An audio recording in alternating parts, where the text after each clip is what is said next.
आपको इसमें मॉक के लिए 2 पॉइंट लिखे हैं, 2 चीजों पे आपको काम करना है, एक आपके वीक पॉइंट्स और एक आपके स्ट्रॉन्ग पॉइंट्स। इन दोनों पॉइंट्स पे अगर आपने काम कर लिया तो मॉक का स्कोर बढ़ जाएगा। ये कैसे?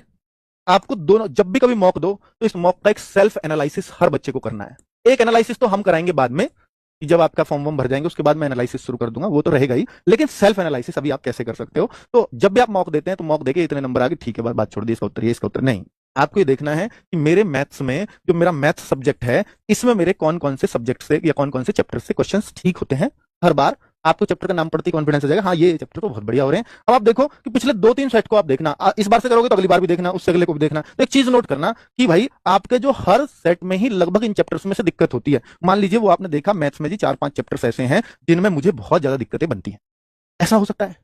यहां बाकी चैप्टर्स में मुझे कोई दिक्कत नहीं, मैंने ये फाइंड आउट किए, अब आपने इन पे काम करना शुरू करो।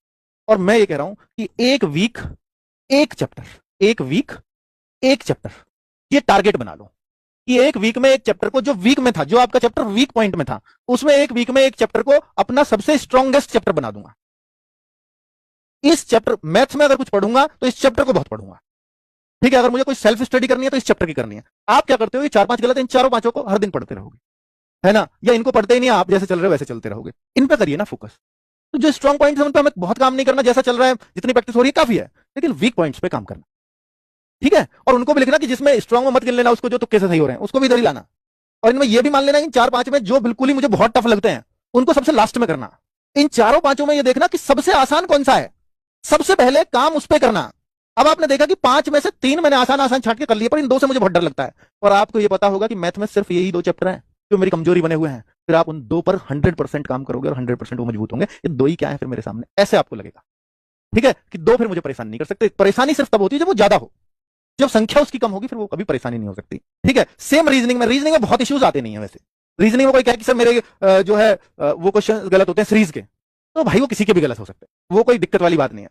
कोई कहे नहीं मेरे तो सर स्टेटमेंट वाले क्वेश्चन गलत होते हैं, थोड़ी प्रैक्टिस बनती है, वहां होता है, सबसे शुरुआत में गलत होते हैं, तो स्टेटमेंट वालों पर प्रैक्टिस करो, ठीक है। तो ऐसी कॉमन चीजें हैं। तो रीजनिंग में तो कोई मुझे नहीं लगता कि कोई कहे कि पजल टेस्ट मेरे को, पजल की प्रैक्टिस कर लो, अलग अलग तरह की पजल्स की, ये भी हो सकता है।